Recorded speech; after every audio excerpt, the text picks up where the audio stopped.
नमस्ते, मैं राशि जहांगीर। आज पढ़ेंगे कक्षा 8 की हिंदी, जिसमें पाठ नंबर 7 क्या निराश हुआ जाए। यह एक निबंध है। इस निबंध के लेखक है हजारी प्रसाद द्विवेदी।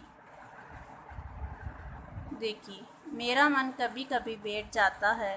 लेखक कहते हैं कि मेरा मन कभी कभी बैठ जाता है। समाचार पत्रों में ठगी, डकैती, चोरी, तस्करी और भ्रष्टाचार के समाचार भरे रहते हैं। आरोप प्रत्यारोप का कुछ ऐसा वातावरण बन जाता है कि लगता है देश में कोई ईमानदार आदमी ही नहीं रह गया है। हर व्यक्ति संदेह की दृष्टि से देखा जा रहा है। जो जितने ही ऊंचे पद पर है, उनमें उतने ही अधिक दोष दिखाए जाते हैं। देखिए, इस गद्यांश में लेखक ने आज के भारतीय समाज की दशा बड़ी निराशाजनक दिखाई है। एक बहुत बड़े आदमी ने मुझसे एक बार, लेखक कह रहे हैं कि एक बहुत बड़े आदमी ने मुझसे एक बार कहा था कि इस समय सुखी वही है जो कुछ नहीं करता। जो कुछ भी करेगा उसमें लोग दोष खोजने लगेंगे, उसके सारे गुण भुला दिए जाएंगे और दोषों को बड़ा चढ़ाकर दिखाया जाने लगेगा। दोष किसमें नहीं होते, यही कारण है कि हर आदमी दोषी अधिक दिख रहा है, गुणी कम या बिल्कुल ही नहीं। स्थिति अगर ऐसी है तो निश्चय ही चिंता का विषय है। इस गद्यांश में लेखक ने कर्तव्यनिष्ठ व्यक्तियों पर दोषारोपण किए जाने के चलन पर चिंता जताई है। क्या यही भारतवर्ष है जिसका सपना तिलक और गांधी ने देखा था, रविंद्रनाथ ठाकुर और मदन मोहन मालवीय का महान संस्कृति सभ्य भारतवर्ष किस अतीत के गहर में डूब गया। आर्य और द्रविड़, हिंदू और मुसलमान, यूरोपीय और भारतीय आदर्शों की मिलन भूमि मानव महासमुंदर क्या सूख ही गया। मेरा मन कहता है ऐसा हो नहीं सकता। हमारे महान मनीषियों के सपनों का भारत है और रहेगा। लेखक भारत की महान संस्कृति के वर्तमान स्वरूप को देखकर शंका प्रकट करते हैं कि क्या यह वही भारत है जिसका सपना रविंद्रनाथ, तिलक आदि महान पुरुषों ने देखा था। यही सही है कि इन दिनों कुछ ऐसा माहौल बना है कि ईमानदारी से मेहनत करके जीविका चलाने वाला निरही और भोले भाले श्रमजीवी का अर्थ है परिश्रम करने वाला, पिस रहे हैं और झूठ तथा फरेब का रोजगार करने वाले फल फूल रहे हैं। ईमानदारी को मूर्खता का पर्याय का अर्थ है दूसरा नाम पर्याय समझा जाने लगा है। सच्चाई केवल भीरू का अर्थ है कायर, डरपोक और बेबस लोगों के इससे बड़ी है। ऐसी स्थिति में जीवन के महान मूल्यों के बारे में लोगों की आस्था ही हिलने लगी है। लेखक ने बताया है कि आजकल ईमानदार और सीधे आदमी कष्ट पा रहे हैं और झूठे तथा धोखेबाज हर तरह का लाभ उठा रहे हैं।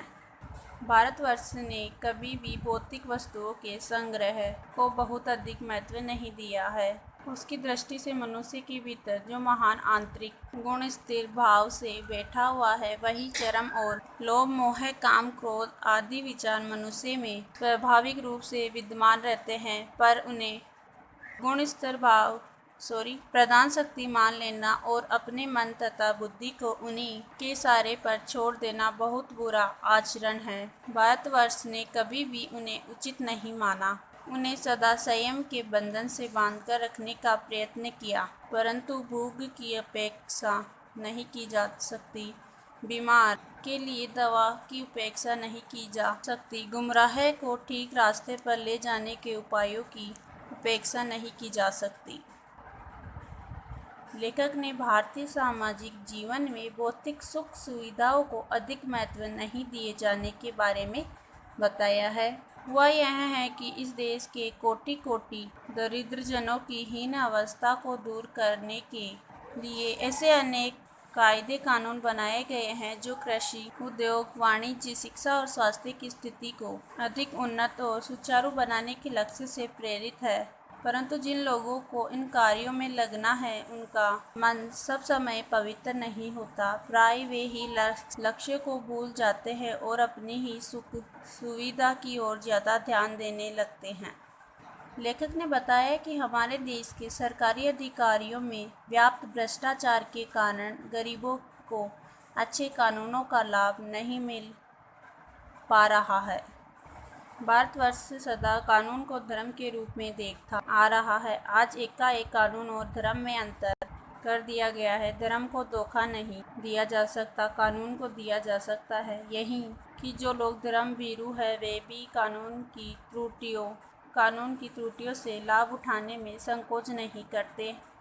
इस बात के पर्याप्त प्रमाण खोजे जा सकते हैं कि समाज के ऊपरी वर्ग में चाहे जो भी होता रहा हो, भीतर भीतर भारतवर्ष अब भी यही अनुभव कर रहा है कि धर्म कानून से बड़ी चीज है। लेखक ने बताया कि आज अधर्म से डरने वाले लोग भी कानूनों की कमियों से फायदा उठाने में संकोच नहीं करते हैं। अब भी सेवा, ईमानदारी, सच्चाई और आध्यात्मिकता के मूल्य बने हुए हैं। ये तब अवश्य गए हैं लेकिन नष्ट नहीं हुए हैं। आज भी वह मनुष्य से प्रेम करता है, महिलाओं का सम्मान करता है, झूठ और चोरी गलत समझता है, दूसरों को पीड़ा पहुंचाने को पाप समझता है। हर आदमी अपने व्यक्तिगत जीवन में इस बात का अनुभव करता है। समाचार पत्रों में जो भ्रष्टाचार के प्रति इतना आक्रोश है, वह यही साबित करता है कि हम ऐसी चीज़ों को गलत समझते हैं और समाज में उन तत्वों की प्रतिष्ठा कम करना चाहते हैं जो गलत तरीके से धन या मान संग्रह करते हैं। इस गद्यांश में लेखक ने यह विश्वास जताया है कि भारत की आम जनता अब भी यही मानती है कि धर्म कानून से श्रेष्ठ है। दोषों का पर्दाफाश करना बुरी बात नहीं है। बुराई यह मालूम होती है कि किसी के आचरण के गलत पक्ष को उद्घाटित करके उसमें रस लिया जाता है और दोषोद्घाटन को एकमात्र कर्तव्य मान लिया जाता है। बुराई में रस लेना बुरी बात है। अच्छाई में उतना ही रस लेकर उजागर न करना और भी बुरी बात है। सैकड़ों घटनाएं ऐसी घटती है जिन्हें उजागर करने से लोक चित्त में अच्छाई के प्रति अच्छी भावना जगती है। इस गद्यांश में लेखक ने कहा है कि दूसरों के दोषों को उजागर करना बुरा नहीं होता, किंतु उन दोषों का प्रचार करना और आनंद लेना उचित नहीं होता है।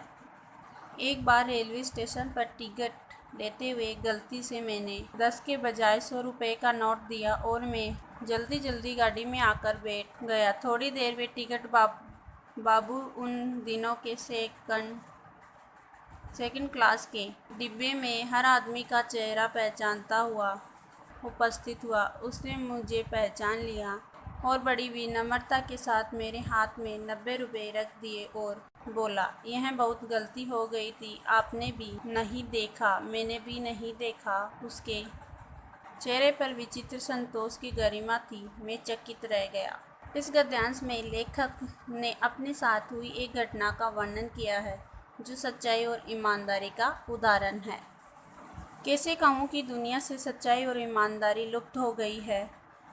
वैसी अनेक अवांछित घटनाएं भी हुई है, परंतु यह एक घटना ठगी और वंचना का अर्थ है धोखा की अनेक घटनाओं से अधिक शक्तिशाली है। एक बार मैं बस में यात्रा कर रहा था। मेरे साथ मेरी पत्नी और 3 बच्चे भी थे। बस में कुछ खराबी थी, रुक कर चलती थी। गंतव्य से कोई 8 किलोमीटर पहले ही एक निर्जन सुनसान स्थान में बस ने जवाब दे दिया। रात के कोई 10 बजे होंगे। बस में यात्री घबरा गए। कंडक्टर उतर गया और एक साइकिल लेकर चलता बना। लोगों को संदेह हो गया कि हमें धोखा दिया जा रहा है। इस गद्यांश में लेखक बस की एक घटना का वर्णन करता है। इस पाठ को यहीं समाप्त करते हैं। आगे का पाठ अगले वीडियो में पढ़ेंगे। धन्यवाद।